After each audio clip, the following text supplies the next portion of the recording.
So guys, welcome back to the channel. Hope you guys are doing absolutely great. Yo, show man, yo, what you're doing? ఏమైందంటే రీసెంట్గా ఈ vote చోరీ మీద మళ్ళీ ఒక interview వదిలిండు మన రాహుల్ గాంధీ గారు. Okay, with respect. ఇప్పుడు విషయం ఏంటంటే ఈ ఓట్ చోరీ ఎంతవరకు నిజం ఎంతవరకు అబద్ధం బ్రో అని చెప్పి నాకు పంపిస్తున్నాడు. ఆడోడో చెంచాగాడు వచ్చి అన్నా నాకు ప్రశ్నలు ఉన్నాయి, నా ప్రశ్నలకు సమాధానం చెప్పు. అరే మీరే ఎర్రిపుకులు, ఎవడు ఏది చెప్తాను నమ్ముతాడరా? నేను దగ్గరికి దొంగతనం చేస్తే నువ్వు పోయి పోలీస్ కంప్లైంట్, ఈ పోలీస్ స్టేషన్ పట్టుకుంటుంది. పోలీస్ కంప్లైంట్ అయితే ఇవ్వడంట, బట్ దొంగతనం చేసినావు. చూసారా సార్ డబుల్ యాక్షన్. ఈరోజు మొత్తం ఎక్స్పోజ్ చేద్దాం, మొత్తం కుల్ల వితౌట్ ఎనీ బయాస్డ్ మాట్లాడదాం. ఓట్ చోరీకి యాక్చువల్ ఫ్యాక్ట్ అర్థమై. Let's start the video.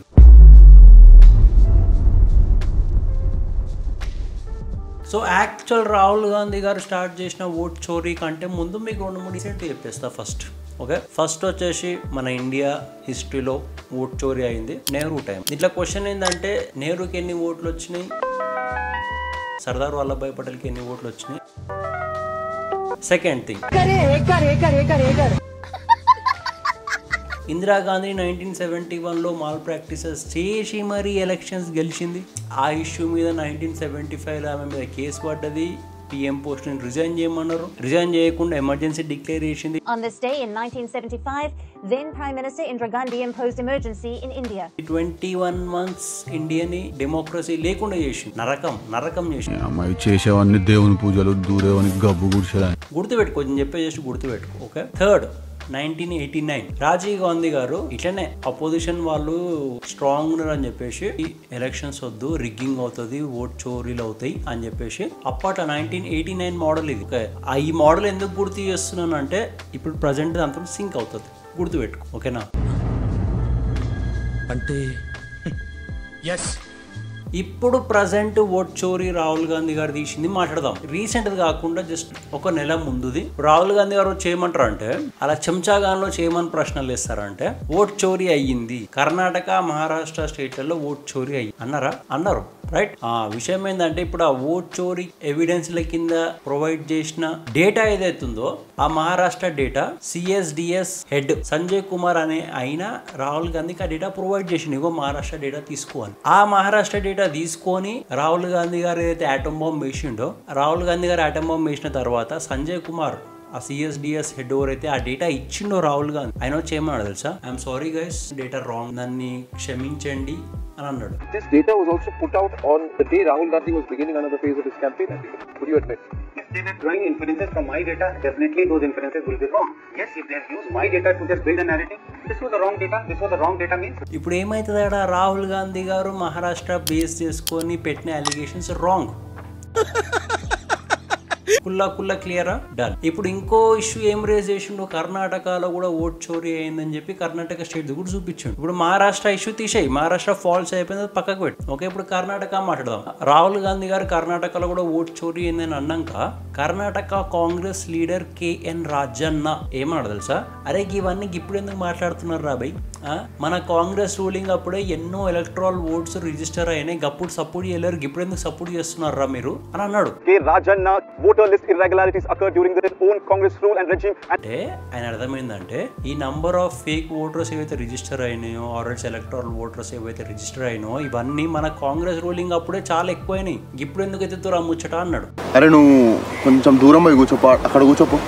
ఇప్పుడు అది ఏమైపోయిందంటే ఇండైరెక్ట్లీ రాహుల్ గాంధీ గారు కర్ణాటక గురించి మాట్లాడింది కూడా ఫేక్ అయిపోయింది. అయితే ఈయన కాంగ్రెస్ పార్టీ లీడర్ కొన్ని ఇయర్స్ నుంచి ఈ మాట ఈయన అనగానే రాహుల్ గాంధీ గారు కర్ణాటక చీఫ్ మినిస్టర్ సిద్ధరామయ్యకి వార్నింగ్ ఇచ్చిండు, ఇమీడియట్ గా KN రాజన్నని తీసేసే అని చెప్పి.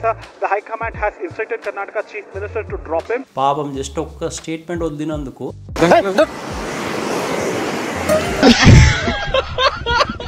రాహుల్ గాంధీ గారి ఓట్ చోరీ ప్రోపగండా ఏదైతే ఉందో మహారాష్ట్ర అయితే ఎట్లయినా పోయింది, కర్ణాటక అది కూడా ఫ్లాప్ అయిపోయింది.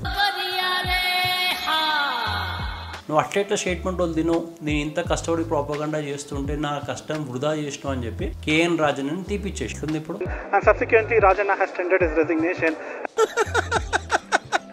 అండ్ ఇప్పుడు రాహుల్ గాంధీ గారి చెంచలు ఈ ఇన్ఫ్లుయెన్సర్ అయితే మీకు తెలుసు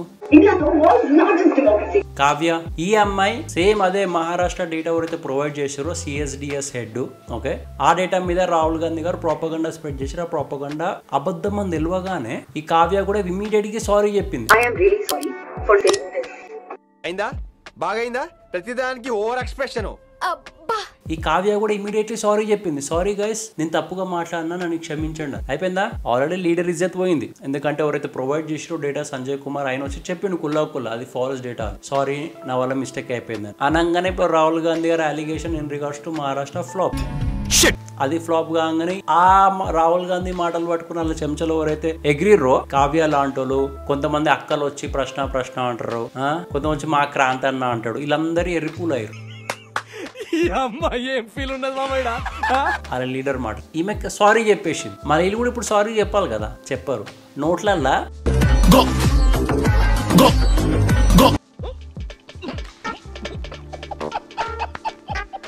ఇప్పుడు ఆ విషయం పక్కకు పెడితే ఈ ప్రోపగండా నడిపిండు. ఈ అబద్ధాలు అని చెప్పి బయట పడ్డాక కూడా ఓట్ చోరీ అయ్యిందని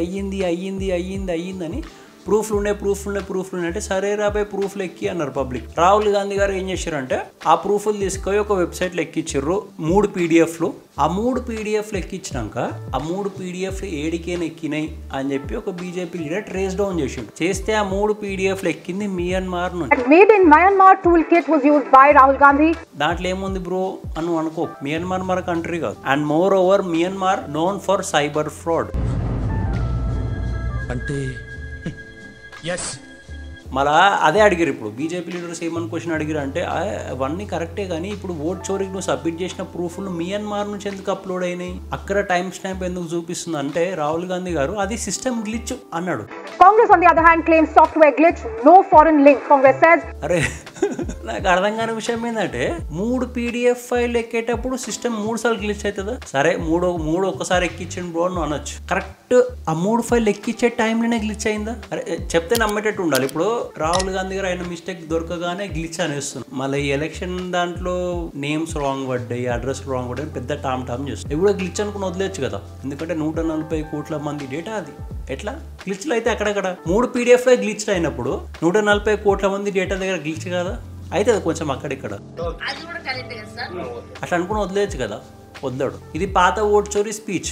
ఈ రీసెంట్గా అయిన ఓట్ చోరీ స్పీచ్లో ఓకే ఇది ఒక ఆటమ్ బాంబ్ అన్నాడు, ఇది ఒక హైడ్రోజన్ బాంబ్ అన్నాడు, ఆ బాంబ్ అన్నాడు, ఈ బాంబ్ అన్నాడు. ఐఎమ్ డామ్ షూర్ ఈ పాత స్పీచ్లో ఎట్లయితే అన్ని ఫాల్స్ అని బయటపడ్డాయో ఈ స్పీచ్లో కూడా ఫాల్స్ అని బయట పడతాయి. జస్ట్ వెయిట్ చేయను. ఆ రాహుల్ గాంధీ గారు ఏమంటారు, నా దగ్గర ఇనఫ్ ప్రూఫ్ ఉన్నాయి, నేను పక్కా డామ్ షూర్ ప్రూఫ్లు నా దగ్గర అని అన్నాడు. అంటే ఒక పర్సన్ లేచి ఆ పబ్లిక్లకేనే మరి ఇంత గట్టి ప్రూఫ్ ఉన్నప్పుడు మీరు కోర్టుకి ఎందుకు పోరు అని అడిగిండు. అడిగితే రాహుల్ గాంధీ గారు ఏమన్నా తెలుసా, బీయింగ్ అన్ అపోజిషన్ నా వరకు జస్ట్ ప్రజెంట్ గవర్నమెంట్ ప్రెజరైజ్ చేయడానికి నేను కోర్టుకు పోను అన్నాడు. पुख्ता सबूत है, ब्लैक एंड व्हाइट सबूत है, तो कोर्ट का रुख करेंगे, ये ऑप्शन है आपके पास. मेरा काम ऑपोजिशन का रूल है, सरकार पे प्रेशर डालने का रूल है. ఎట్లుందంటే సినారియో ఇప్పుడు నిన్న దగ్గరకు వచ్చినారా వచ్చి అరే నువ్వు దొంగతనం చేసావు నేను అంటూ ఉన్నా ఊరికే, కానీ నేను కావాలంటే నీ మీద పోయి నేను పోలీస్ కంప్లైంట్ ఇస్తలే, నేను ఇవ్వకుండా జస్ట్ నిన్ను పట్టుకొని అందరం కూడా పట్టుకొని నువ్వు దొంగ అంటున్నా. అర్థమైందా లాజిక్? నువ్వేమంటావు అరే అక్షయ్ అన్న నీకు అంత దమ్ముంటే పోయి పోలీస్ కంప్లైంట్ ఇపో అంటావు, లాజికే కదా. కానీ నేనేమంటే నేను ఇయ్యరా బై, కానీ నేను ఇక్కడ కూర్చొని నేను దొంగ అంట. common sense is common for a reason because it's common. ఎంత చిన్న పోర్ల ఆట లెక్క కనిపిస్తలేదా ఇది? గంత ఫూలిష్ ఆట నడుస్తుంది. అండ్ ఇంకోటి హైలైట్ మాట ఏమంటాడు అంటే ఇన్ని రోజులు సంవిధాన్ డెమోక్రసీని కాపాడడం నా బాధ్యత, డెమోక్రసీ కోసం నేను ఈ పనులు చేస్తాను, డెమోక్రసీ అంటే ఇండియా అంటే డెమోక్రసీ అని పెద్ద మాటలు మాట్లాడిన రాహుల్ గాంధీ గారు ఈ స్పీచ్ మధ్యలో ఏమంటాడు అంటే saving democracy is not my job అంటాడు. చెప్పరు నాకేమి ఏటట్లేదు కానీ మీకు జస్ట్ కుల్లా ఓపెన్ మ్యాటర్ చెప్పిన ఓకే విత్ ప్రూఫ్లు కూడా వచ్చినాయి మీకు సెంటర్లో. ఇప్పుడు మీరు చెప్పరు ఎవరు మాట్లాడేది ఎంత రైట్ అని. ఎవడు తగ్గటంలా ఎవడు కూడా యాక్టింగ్ ఇరగదీసేస్తున్నాడు. చెంచాగాన్లో వచ్చి మా రాహుల్ గాంధీ గారు ఇలా అన్నారు అంటే అది రైటే అయి ఉంటుంది. అన్ని ఫాల్స్ వెళ్తున్నాయి. మహారాష్ట్ర విషయంలో ఫాల్స్ ఎవరైతే డేటా ప్రొవైడ్ చేసిండు మహారాష్ట్ర విషయంలో ఆయన వచ్చి సారీ చెప్పిండు సంజయ్ కుమార్. కర్ణాటక విషయంలో KN రాజన్న కాంగ్రెస్ లీడర్ వచ్చి కాంగ్రెస్ రూలింగ్ అప్పుడే ఇదంతా అయ్యింది అని అన్నాడు. ఆడ 2 కొట్టుడు పోయినాయి. హీరో లిటరల్లీ ఓకే ఏదైనా మాట్లాడంగానే వచ్చి ఇట్లా భుజాలు తల్లుకుంటారు. మరి అక్కడ అయ్యింది ఏం లేదు. పాత స్పీచ్ మొత్తం మొత్తం బక్వాస్ అయిపోతుంది. ఓకే, ఇప్పుడు ప్రజెంట్ ఏదైతే ఇచ్చిండో దాన్ని కూడా బయట పడదు, బట్ అప్పుడు మాట్లాడదాం. ప్రజెంట్ గా అయితే ఇది ఓట్ చోరీ విషయం, ఇది ఓపెన్ ఫ్యాక్ట్. అర్థమైందా? సో ఇది మ్యాటర్, ఓవరాల్ పిక్చర్ మీకు అర్థమైంది అనుకుంటున్నా. వాట్ ఈస్ ఓట్ చోరీ అని పెద్ద టెన్షన్ పడకూర్రి, ఇవి కూడా బయట పడతాయి. ఓకే, ఎందుకంటే నేను చెప్పినా కదా, ఇప్పుడు నేను నీ దగ్గరకు వచ్చి చోరీ దొంగ దొంగ దొంగ దొంగ అంటా కానీ నీ మీద నేను పోయి పోలీస్ కంప్లైంట్ ఇయ్యా, ఎందుకంటే నాకు ఎవిడెన్స్ లేవు నీ మీద కరెక్ట్ గా. సో అందుకే ఓకేనా. సో అది ఆ మ్యాటర్. నేను ఫస్ట్ లో ఆ హిస్టరీ పాయింట్లు ఎందుకు చెప్పినా అంటే, రాజీవ్ గాంధీ గారు అయితే చేసారో 1989 టైంలో ఓకే ఎలక్షన్స్ లో సేమ్ రిపీట్ అవుతాయి, పెద్ద తేడా. అందుకే ఆ నా పాయింట్ గుర్తు పెట్టుకోవాలి. వెళ్ళి ఇది పెద్దగా సీరియస్ తీసుకునే మ్యాటర్ కాదు. And hope you guys understand ఏంది కథ అని చెప్పేసి ప్రజెంట్ గా. వీడియో ఇట్లా మీకు నచ్చితే please make sure to like, share, subscribe. And yeah, thanks for watching. మళ్ళీ కలుద్దాం నెక్స్ట్ వీడియోలో. అంటిల్ దెన్ ఈ లెఫ్టిస్ట్ పేటిఎం పాకెట్ గాన్లకి లెసన్ నేర్పించే బాధ్యత మీది.